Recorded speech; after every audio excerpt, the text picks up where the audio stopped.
falo, ele tá impregnado da minha cultura, daquilo que eu sou, daquilo que eu experienciei.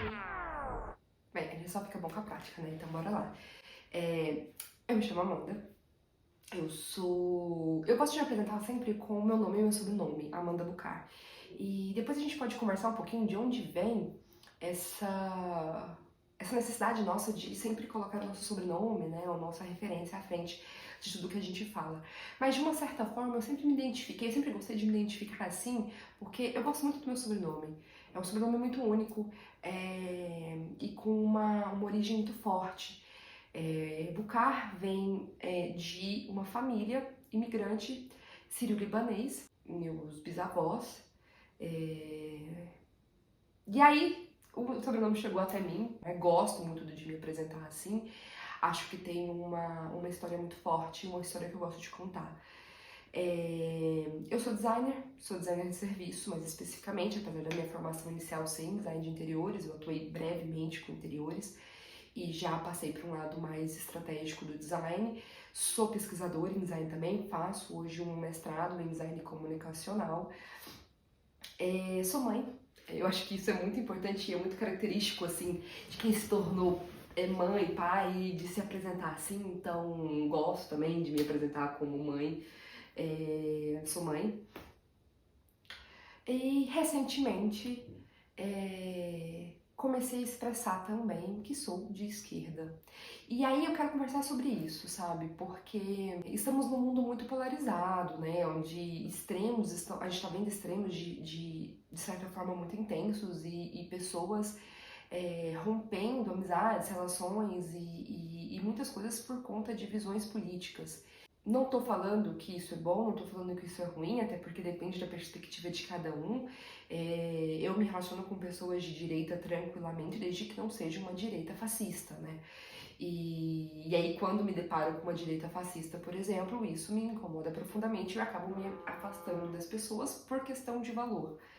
Então, recentemente eu comecei a falar que sou de esquerda. E por que isso é uma revelação? É quase que um chá revelação de política, apesar de sempre achar que era óbvio. Pelo meu conteúdo, pelo que eu falo no Instagram, pelas coisas que eu trago, assim, durante toda a minha exposição online, eu sempre achei que fosse óbvio que eu era de esquerda. Mas eu tive uma interação esses dias que me fez refletir muito, sabe, sobre isso. Uma pessoa que eu gosto muito, mas que não compartilha a mesma visão política minha, veio conversar comigo porque eu compartilhei algumas matérias, algumas coisas e acabei compartilhando no privado com essa pessoa que estava espalhando fake news, um vídeo inclusive foi um vídeo da BBC, assim, não foi nem um vídeo tão assim de esquerda, nada assim, não, era um vídeo da BBC. E a pessoa falou assim, nossa, eu não esperava, eu tava esperando que você fosse me mandar isso mesmo, porque você sempre tem alguma coisa pra falar sobre política, mas eu nunca vi você criticando o presidente atual, e até parece que você é de esquerda, você é de esquerda. E aí aquilo me tocou assim num ponto, porque igual eu falei aqui, eu achei que era óbvio. Eu achei que era óbvio. Mas como todo mundo fala, eu estou cansada de ouvir e hoje, né, vendo a necessidade disso, eu preciso falar o óbvio. Então, o óbvio é esse. Não tem como eu, Amanda, ser de um lado político que eu não acredito, que não compartilho os meus valores. Então, dentro desse espectro aí político, eu tenho que estar do lado esquerdo, que é o que representa os meus valores. E isso é engraçado porque vem também de uma questão assim, essa questão do óbvio, né? Tipo, eu sempre achei que o óbvio era meio que individual, assim, porque o que é óbvio pra mim não é óbvio pra você, não é óbvio pra outra pessoa, mas vem também dentro de um contexto social nosso, assim. E é engraçado porque eu gosto muito de estudar comunicação, né? A gente sempre estuda aí discurso, né? E semiologia, semiótica, etc.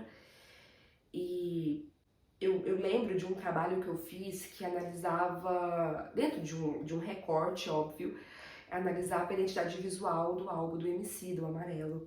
E eu lembro de trazer muito referências sobre como o discurso ele tem uma particularidade social, porque o que eu falo, ele vem muito daquilo que eu tenho contato, da minha história, da minha origem, da onde eu vim, do que eu construí.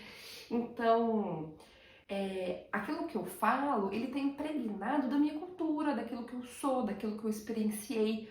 Por mais que eu esteja falando uma coisa banal ou até mesmo algo mais sério, aquilo ainda assim tem um viés da minha cultura, do meu lado social.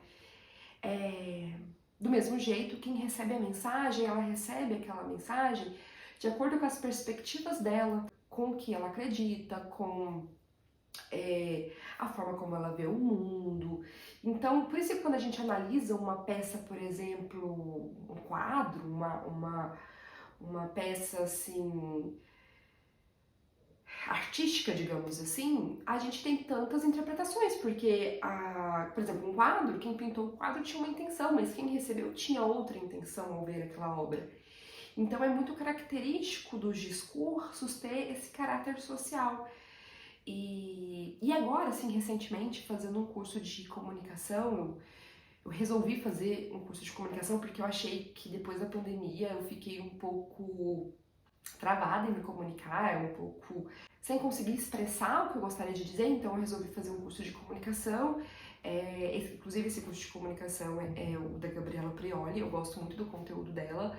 Não compartilho 100% do que ela pensa, mas gosto muito de escutar o que ela tem para falar, então resolvi investir no curso dela.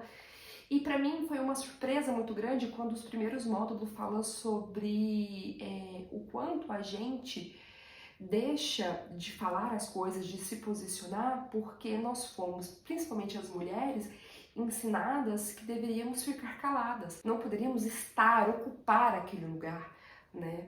E aí quando a gente vem para a comunicação hoje e a gente se sente insegura, a gente tem a síndrome da impostora, né, que fala, é muito desse lugar de, será que eu tenho permissão para estar aqui?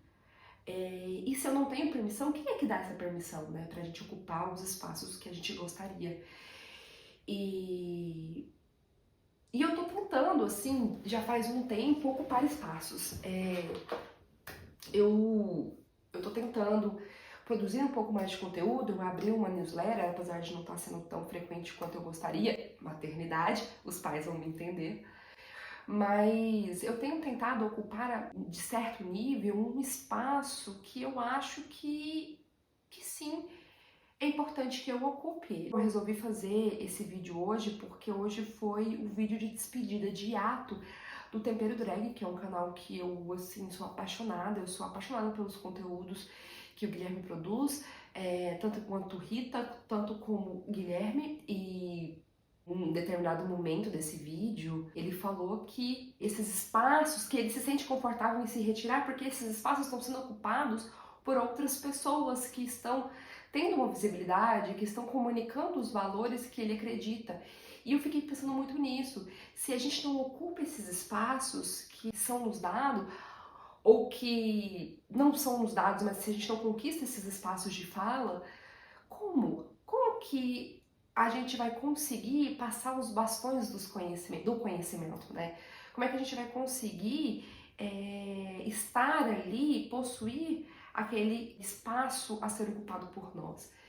Então, eu não sei para quem eu vou falar, eu não sei com quem eu estou falando neste momento, eu ainda vou descobrir isso com o tempo, mas eu acho que eu preciso falar. E mais do que escrever numa newsletter, eu preciso falar. Então, eu resolvi abrir um canal no YouTube. Não sei se vai dar certo, não sei se eu vou ser frequente, eu pretendo ser frequente, trazer vários conteúdos, para trazer um pouquinho do que eu gostaria de falar. Eu faço mestrado, como eu falei já algumas vezes.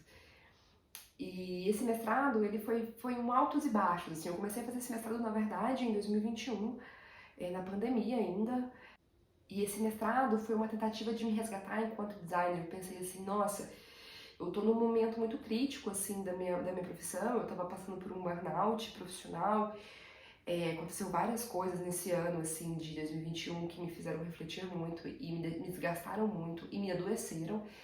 Então, o mestrado foi uma tentativa de, bom, preciso reconstruir um pouquinho da minha história, preciso dar uma sacudida aí nos meus conhecimentos, eu vou fazer um mestrado. E aí eu comecei a estudar, eu entrei no mestrado, passei por todo o processo, assisti aulas, e eu fiz os 2 anos de mestrado, 1 ano e meio na verdade. E eu falei, não quero mais. Chutei o balde pra cima, falei, não quero, não vou mais ocupar esse espaço porque eu não acho que esse espaço me pertence. E olha aí, a síndrome da impostora falando mais alto. Naquela época eu tinha insegurança quanto ao meu idioma, porque eu faço mestrado na Argentina, então era em espanhol, né, em espanhol. Então eu tinha essa vergonha do idioma, eu tinha a vergonha de ir atrás do que eu precisava para continuar com os estudos, eu tinha insegurança sobre o conhecimento que eu estava ganhando e o que eu queria transmitir, e de certa forma também eu não estava preparada para trabalhar em cima de conteúdos que eu achava que eram pertinentes. Então eu acabei me afastando e voltei esse ano. Eu estou refazendo um dos semestres e agora vou continuar. Tenho um tema muito mais forte assim para trabalhar, algo que tenho gostado muito de pesquisar e que é um tema que tem repercutido muito assim na minha vida e que eu tenho refletido bastante, que é sobre as redes sociais e as tendências e como essas tendências são usadas como dispositivos semióticos políticos, né? Então é um pouquinho disso, eu posso trazer mais depois, e, inclusive eu quero trazer mais esses conteúdos relacionados a esse tema e também a outras coisas. E é isso, assim, eu acho que o que eu tinha para falar é vamos ocupar espaços, vamos ter voz, eu acho que é isso. E se tudo der certo, vejo vocês no próximo vídeo.